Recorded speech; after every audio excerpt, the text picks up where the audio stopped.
Charles, bonjour. Bonjour. Vous avez récemment publié aux éditions L'Harmattan, Pensée antique et sciences contemporaines.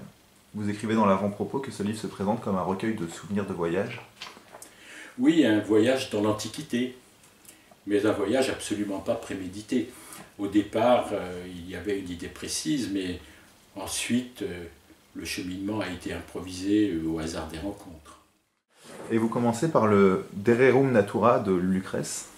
En tant qu'enseignant, chercheur en physique, vous aviez une certaine familiarité avec les atomes, et bien sûr la théorie atomiste des épicuriens ne pouvait pas vous laisser indifférent. En effet, je connaissais quelques passages du De Rerum Natura, et je m'étais promis de le lire un jour très attentivement et dans son intégralité.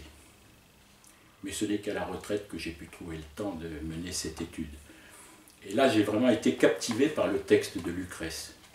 J'ai compris qu'avant d'être un poème philosophique, le De Rerum Natura est essentiellement un livre de physique. Nous avons toujours tendance à considérer le passé comme pré-scientifique. Eh bien, je dois dire qu'en parcourant l'œuvre de Lucrèce, je crois que j'ai définitivement compris qu'il n'existe pas d'époque pré-scientifique. Une pierre taillée n'est pas pré-scientifique, elle est le résultat d'une science. Mais cette physique qui nous est racontée par Lucrèce, ne vient-elle pas d'Épicure ? Certainement, Lucrèce s'est toujours présenté comme un fidèle disciple d'Épicure. En fait, en regardant les choses plus attentivement, j'ai plutôt été frappé par la grande différence de ton qui sépare le maître du disciple. L'attitude d'Épicure, finalement, reste assez proche de ce que nous appelons l'humanisme, alors que la position de Lucrèce, c'est plutôt le matérialisme. Le De Rerum Natura contient en effet tous les ingrédients qu'on retrouvera dans ce que l'on appellera plus tard le matérialisme. Il faut donc certainement faire une distinction entre l'œuvre du poète romain Lucrèce et celle du philosophe grec Épicure. Malheureusement, la plupart des commentateurs d'Épicure agrémentent leur discours de citations empruntées à Lucrèce et en conséquence, ils nous donnent du philosophe grec une image déformée par la pensée romaine. Je crois que si l'on veut retrouver le véritable Épicure, il est préférable de lire directement les écrits du maître plutôt que ceux de son disciple. Et dans la deuxième partie de votre ouvrage, vous partez sur une toute autre piste. Vous dites que... Dans la deuxième partie de votre ouvrage, vous partez sur une toute autre piste. Vous dites qu'Archytas de Tarente vous est apparu en rêve. Doit-on prendre cela au sérieux ? J'ai vraiment fait un rêve bizarre. J'ai rêvé qu'un personnage à la longue chevelure blanche m'expliquait que la classification des particules élémentaires était analogue à la généalogie des dieux grecs.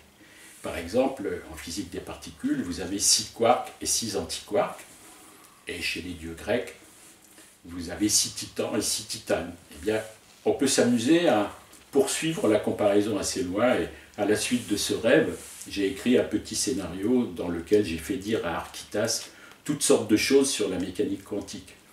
On rencontre en effet en mécanique quantique de nombreux concepts qui ont été forgés dans l'Antiquité. Par exemple, le déterminisme et l'indéterminisme ont été très finement analysés il y a plus de 2000 ans par Carnéade puis par Cicéron. Et enfin, dans la troisième partie, il est question de théorie du langage, de logique, de mathématiques. À notre époque, la logique et les mathématiques sont tellement liées qu'on les distingue à peine. Oui. Mais qu'en était-il dans l'Antiquité ? Dans l'Antiquité, la logique, c'était tout simplement l'art de raisonner correctement, quel que soit le domaine considéré. Le cerveau humain n'a pas beaucoup changé depuis 3000 ans, et nos modes de raisonnement sont les mêmes que ceux des anciens. Dans le domaine de la logique et dans celui des mathématiques, 2 personnages hors normes de l'Antiquité m'ont profondément impressionné. Pour la logique, il s'agit bien sûr d'Aristote. Pour les mathématiques, il s'agit d'Archimède. Pour la plupart des scientifiques, Aristote, c'est le philosophe qui plaçait la Terre au centre du monde et qui disait que la nature évoluait d'une manière continue. Donc, un philosophe complètement discrédité par la science moderne. Peu de scientifiques ont conscience du travail prodigieux accompli par Aristote en matière de logique. Sans aucun doute, les seconds analytiques d'Aristote constituent un événement majeur de l'histoire de la pensée. Pour bien le comprendre, il faut traduire le texte d'Aristote en langage mathématique. Quand on s'astreint à cet exercice, on constate que la logique aristotélicienne, c'est tout simplement la première théorie des ensembles. Quant à Archimède, on lui a collé l'étiquette de savant distrait et on s'obstine à croire qu'il n'ait jamais fait de vraies démonstrations mathématiques. Il se serait contenté de déterminer des volumes en versant de l'eau dans des récipients. C'est complètement faux. Archimède pratiquait le calcul infinitésimal avec beaucoup d'habileté. Son calcul de la surface de la sphère est une merveille absolue. Archimède a vraiment démontré d'une manière tout à fait rigoureuse que la surface de la sphère vaut 4 fois la surface du grand cercle. Il a tout aussi rigoureusement démontré que le volume du paraboloïde de révolution vaut la moitié du volume du cylindre qui le contient. Archimède a aussi développé une méthode d'encadrement qui lui a permis d'obtenir une remarquable valeur approchée du nombre pi. Il faudra attendre le XVIIe siècle avant que les Pascal, Newton et Leibniz, redécouvrant le calcul infinitésimal, comprennent qu'ils avaient eu un lointain devancier, un syracusain du IIIe siècle avant notre ère. Je crois qu'Aristote, dans le domaine de la logique, et Archimède dans celui des mathématiques, étaient tellement en avance sur leur temps que personne ne pouvait les comprendre. C'est certainement très bien d'être un peu en avance sur son temps, mais 2 millénaires d'avance, c'est beaucoup trop pour pouvoir être compris.